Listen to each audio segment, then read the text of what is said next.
sore, teraktual dan terpercaya. Radio Republik Indonesia Sorong.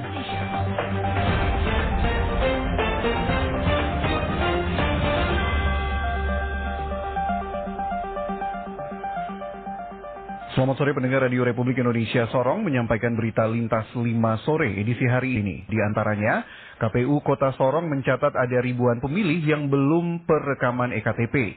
Dosen UMY menyebutkan dengan belajar akan meningkatkan ketawaduan. Bersama saya Danusyah, inilah berita lintas 5 sore selengkapnya.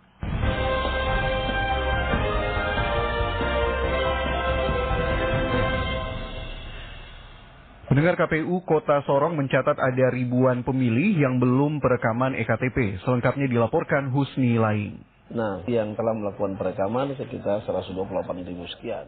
Menghadapi pemilihan umum pemilu tahun 2024, KPU Kota Sorong mencatat ada ribuan pemilih di Kota Sorong belum melakukan perekaman EKTP. Ketua KPU Kota Sorong, Robert Jumame, mengatakan berdasarkan data agregat kependudukan untuk Kota Sorong adalah 282.000 dari yang wajib perekaman EKTP itu sekitar 209.000 dan yang telah melakukan perekaman 128.000 sehingga masih ada 82.000 yang belum melakukan, maka ini adalah target pemerintah Kota Sorong yang harus dilakukan. Ia menjelaskan bahwa terkait data pemilih berkelanjutan di KPU Kota Sorong berjumlah 102.193 orang setelah dilakukan sinkronisasi. Lanjutnya untuk data pemilih sesuai sistem informasi administrasi kependudukan Dukcapil, maka pada Januari 2020 KPU Kota Sorong melakukan pemutahiran data pemilih secara berkelanjutan sesuai perintah undang-undang yang dilakukan setiap 6 bulan. Tapi berdasarkan surat edaran terbaru sehingga pemutahiran dilakukan setiap bulan. Kami menghadiri rakor bersama pemerintah Kota Sorong dalam rangka sinkronisasi data penduduk sekaligus juga data pemilih. DAK kita adalah 282.000 sekian ya. Nah, yang telah melakukan perekaman sekitar 128.000 sekian. Jadi masih ada 82.000 yang belum perekaman. Nah, itu target pemerintah kota yang harus melakukan perekaman. Kami lagi-lagi keputusan guna data. Robert berharap dari hasil pemutahiran data pemilih berkelanjutan, pihaknya akan menunggu data penduduk potensi pemilih pemilihan DP4 dari pemerintah pusat melalui Dukcapil kepada KPU RI. Dari Kota Sorong, Papua Barat, Husni Laing melaporkan. Pendengar, berikut kita ikuti laporan terkini bersama reporter Yudi Brasko mengenai peluncuran 47 SPBU penyalur BBM satu harga dan juga peresmian klinik Pratama Unimuda Medical Center dan penandatanganan MOU antara Unimuda Sorong dan BPJS Kesehatan. Yudi.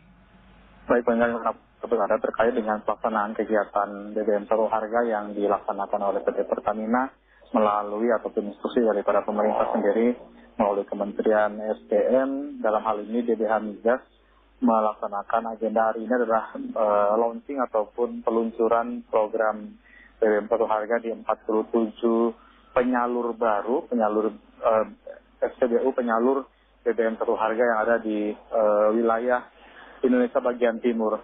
Terkait dengan program ini sendiri, bagaimana penjelasan dari Kepala BPH Migas Erika Retnowati yang menyebutkan bahwa BBM satu harga di tahun ini ditargetkan ada lebih dari 90 titik ataupun 90 lokasi. Namun sampai dengan bulan November ini baru terrealisasi kurang lebih 60-an titik ataupun lokasi SPBU BBM satu harga tersebut.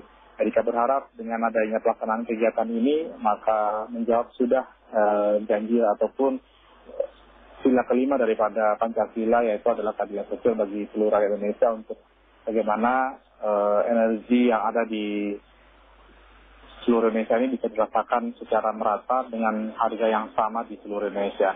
Terkait dengan hal ini sendiri bahwa untuk 47 SPBU kurang lebih 22 SPBU-nya ada di wilayah Papua dan Papua Barat, dan untuk program SPBU satu harga ini sendiri ada di daerah Maibat dan Sorong Selatan. Sementara itu pendengar, berkaitan dengan pelayanan kesehatan yang dijalankan oleh Universitas Pendidikan Muhammadiyah Sorong di hari ini dilakukan peluncuran ataupun peresmian klinik Pratama Unimuda Medical Center, di mana diresmikan langsung bersama-sama antara Rektor Universitas Pendidikan Muhammadiyah Sorong Rustam Haji dan juga Dewas BPJS Kesehatan Republik Indonesia. Terkait dengan hal ini sendiri, Dewas BPJS Kesehatan mengatakan bahwa langkah-langkah yang dilakukan oleh BPJS untuk bagaimana menjangkau pelayanan kepada masyarakat, terutama bidang kesehatan, yakni adalah dengan cara memperbanyak fasilitas-fasilitas kesehatan yang bekerja sama dengan BPJS, di mana hingga tahun ini baru sekitar 90% coverage warga negara Indonesia yang telah terdaftar sebagai peserta BPJS. Diharapkan dengan adanya kesadaran daripada masyarakat dan juga upaya-upaya daripada pemerintah sehingga coverage tersebut terus bisa meningkat dan bisa menuju ke 100% seluruh warga Indonesia tercover sebagai peserta BPJS Kesehatan. Dan berkaitan dengan hal ini sendiri, Rektor Uni Muda Sorong Ustaz Majid mengatakan bahwa hari ini memang Uni Muda Sorong memiliki rencana ataupun niat untuk mendirikan sebuah rumah sakit. Namun hal ini harus dilakukan secara bertahap, yang salah satunya adalah dengan hadirnya klinik Pratama ini. Dan dengan adanya klinik Pratama ini bisa mendorong keterlibatan ataupun keikutsertaan daripada Uni Muda dalam hal memberikan pelayanan tidak hanya di bidang pendidikan namun juga di bidang kesehatan. Dari Aimas, Papua Barat, Yudi Prasto melaporkan RRI Sorong. Kita ke berita selanjutnya, pendengar. Mencegah pemadaman listrik, PLN ULP Teminabuan pasang alat penangkal hewan di 200 tiang. Berikut laporan Rido Nukuhali.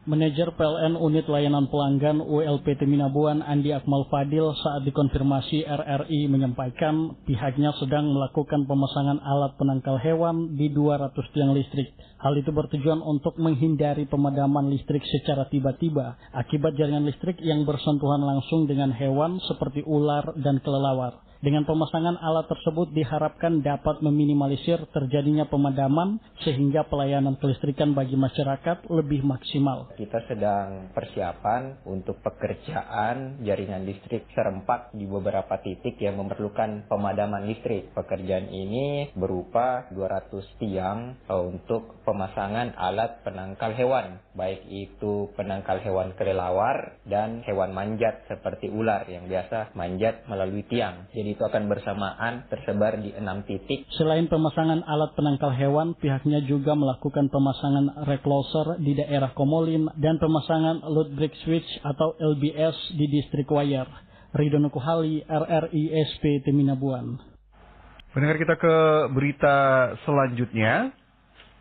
Dosen UMY menyebutkan dengan belajar akan meningkatkan ketawaduan. Selengkapnya kita ikuti laporan berikut ini. Anda akan bangga bahwa kakekku, nenekku, manusia sejatinya diciptakan tidak hanya untuk beribadah, namun ada hal lain yang diisyaratkan, yakni untuk belajar, yang harus terus dilakukan sepanjang hayat. Sebab dengan belajar, maka dipastikan tidak hanya akan menambah wawasan, namun juga umur bagi manusia pembelajar. Hal tersebut disampaikan H.C. Juba, dosen Universitas Muhammadiyah Yogyakarta, saat menghadiri Stadium Jenderal di kampus Institut Agama Islam Negeri IAIN Sorong. Menurut H.C., sebagaimana mengutip tulisan Abraham Maslow yang mengatakan salah satu tujuan pendidikan adalah mengajarkan bahwa hidup itu berharga. Oleh sebab itu, melalui pendidikan, kata H.C., seseorang akan menunjukkan perubahan yang mendasar seperti pola pikir, cara bersikap, bertindak, juga kedewasaan. Karena dengan belajar terus itu kita menambah pokok kualitas diri. Bukan berarti kita berpamer bahwa saya sudah doktor, magister. Itu adalah embelnya, itu adalah dampak dari kualitas tadi. Kita ingin apa di balik SHG itu, apa di balik NPD itu, kualitas. Kualitas itu bisa diukur. Misalnya, orang setelah selesai itu biasanya semakin tawadu, semakin bijak, semakin mau menerima perbedaan, semakin dewasa. Itu dari dampak apa? Kita belajar terus menerus itu untuk apa? Untuk mengetahui bahwa kita ini berharga. Ya kita naikkan harga diri kita. Ibaratnya kalau barang itu bagaimana ya supaya ini digosok, supaya ini kinclong. Cincin misalnya itu permata kita gosok terus. Kita harus apa? Alkohol atau apa supaya dia menampakkan betul-betul bahwa dia adalah barang mewah. Kalau kita itu adalah pendidikan.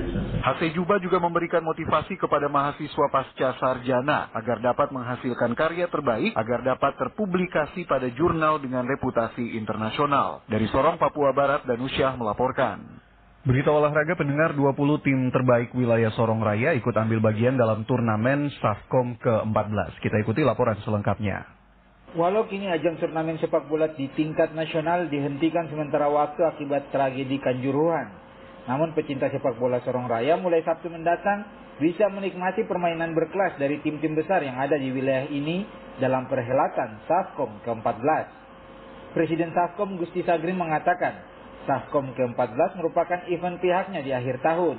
Walau terlambat menggulirkan turnamen rutin tersebut, akibat aktivitasnya selaku anggota DPRD Kota Sorong dan juga sempat fokus membangun perkembangan cabang olahraga basket. Namun akhirnya dengan komunikasi dengan beberapa senior, akhirnya Safcom ke-14 bisa digulirkan. Menggunakan 2 lapangan yang akan dipakai untuk pertandingan, yakni lapangan sepak bola Dom dan juga lapangan sepak bola Malai Simsa Malanu.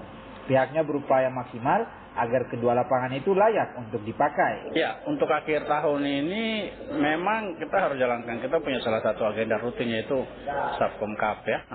Karena memang saya jujur setelah fokus di basket terlena lalu ditambah dengan situasi Sorong yang kemarin hujan terus ini, sehingga kita hampir tidak laksanakan Safcom Cup. Kita ada perubahan cuaca dengan jangka waktu yang masih ada.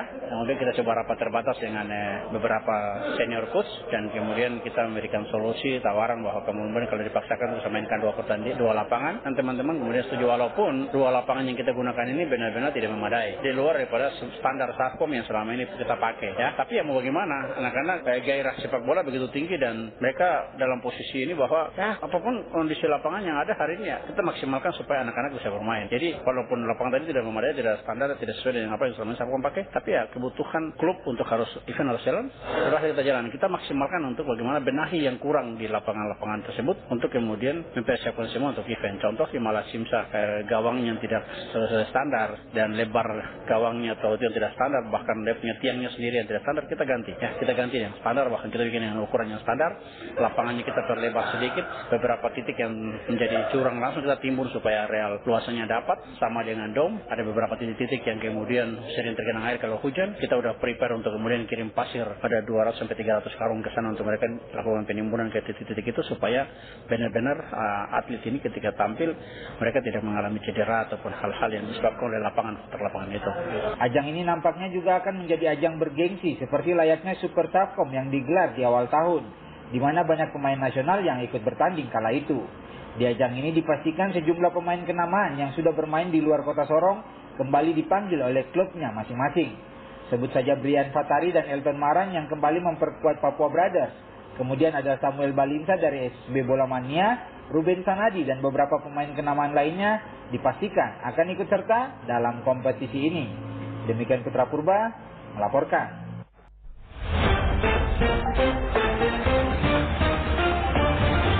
Pendengar dimanapun Anda berada, demikian berita Lintas 5 sore. Dengarkan terus program 1 Radio Republik Indonesia Sorong, kanal Inspirasi.